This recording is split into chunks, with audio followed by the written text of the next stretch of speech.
Hedera Hbar, this is how we are going to be beating Visa and Solana. We have a very important update from the President Charles Askins. We are also going to be talking about how Hedera is going to be the future. We have a new record for the Hedera mainnet for the transactions, and we are going to be looking at the Governing Council as well as Hbar's price action for today. Guys, all I ask from you are two things, which is to smash that like button and to subscribe to the channel as well. And of course, happy holidays for all of you out there wherever you are in the world. So how are we going to beat Visa and the likes of Solana? Well, you'll see over here the update from Charles is that even a simple Google search takes 1.75 times the energy of a Hedera transaction. So when comparing with Visa, and I'll give you their stats as well to back this up, it says over here that when the Visa network needs to process 100,000 transactions, it uses roughly 150 kilowatts of power. And if we have a look at statista.com, you'll see over here comparing one Bitcoin transaction, which we know is very inefficient, at 703 kilowatts. We have the confirmation at 100,000 Visa transactions, it is at 148.63 kilowatts. So that roughly equates to 150 kilowatts that was posted of the power on here. So Hedera could push through almost 875,000 transactions for the same energy usage. And so again, it can see over here that Visa network has much more inefficiencies compared to Hedera. And this is why we could potentially be chosen, because we can process 8.7 times the transactions for the same energy usage. Again, we don't want to be wasting energy, and we want to be able to get the best output, and so that means the more transactions that we can have but for the same or less energy use, that will definitely be Visa. Now over here we have Kevin O'Leary, who is an entrepreneur and he has been on Shark Tank, and he basically just points out that there is Hedera or Hbar and how companies could potentially be using the blockchain. It's only roughly around about a 7 or 8 second video, so we'll just play that and then we will be looking at the Governing Council for Hedera. Hbar is another blockchain a lot of people haven't heard of, but it's the choice of Boeing to manage some of their supply chain management issues. So,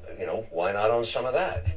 And it says over here, after Ethereum and Solana, people will realize that there is a better network called Hedera. The next bull run is on Hedera, so wake up and don't invest in a network like Solana, which has had many outages in its history. And not only have they had the outages, but again, with networks like Ethereum and Solana, they do have high gas fees compared with Hedera, where it is mainly fixed. So you know exactly what's going to be happening with these fees, and there's not going to be a fluctuation in them as well. And it's pretty much stable. And that's basically what we want. And that's why Hedera could potentially be the chosen network or have some sort of opportunity when it comes to institutions. Now, Kevin O'Leary said that Boeing has been one of them, and you'll see over here back in 2019 that the world's largest aircraft manufacturer joins the Hedera Hashgraph Council, and they are still within the council today as well, which we will be taking a look at next. But you'll see over here that the Boeing will run a node on the Hedera Hashgraph blockchain like Enterprise DLT platform after becoming the latest member of its governing council. Now, when it comes to the aerospace industry, the reason as to why this is important for us as Hbar holders is because they need real-time data, right, when it comes to their aircraft and the communication that they can get. And if they can get the real-time data on Hedera's DLT, it's definitely going to help them with their decision making. And their DLT will be able to facilitate micropayments and distribute file storage and support smart contracts. So this is a big deal, right, that we have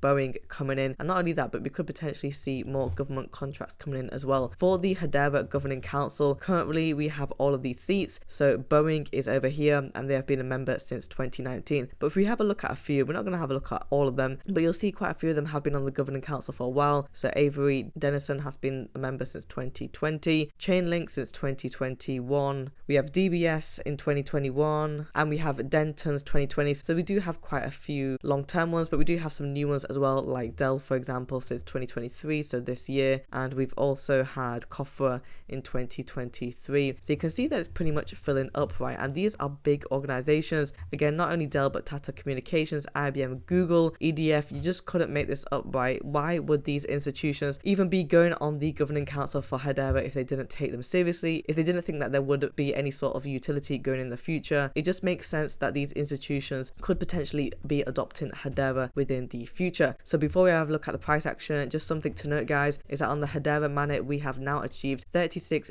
billion transactions. I think 2 days ago it was at roughly around about 35 billion transactions, and so we are increasing the amount of transactions for the year. We could potentially close at 36.5 billion probably by the end of the year, maybe, because we have roughly around about 5 to 6 days left of the year. So let's see if we can hit that number. Now, price action for Hbar, we are currently trading at 0.09013. We are down by 2.11% on the 1-day chart, and for the volume we are down by 1.85%. We are trading at 89.8 million in the volume. If we have a look at where we were trading in the earlier hours of the day, we were trading at 0.09052. We have come down ever so slightly though. We actually went below the 9-cent level just a few hours ago at 0.08943, but we have come up a bit. Now we are on the borderline of that 9-cent level, but for the 7-day chart we are up by 21.43%, and it's very important to remember that on the 18th we were trading at 0.07625, so we were below that 8-cent level. Again, I do want to see Hbar close at 10 cents before the end of the year, and we just need to see if we can get a bit more momentum to push us up, because we did actually mirror this price action that we saw back in February that I said before, and we were able to surpass it yesterday as well. So we just need a bit more push up, a bit more upside, so we could get to that 10-cent level. But if not, let's see if we can hold the mid-range of the 8 cents. Guys, if you want daily Hedera Hbar coin news, subscribe to the channel and like the video as well.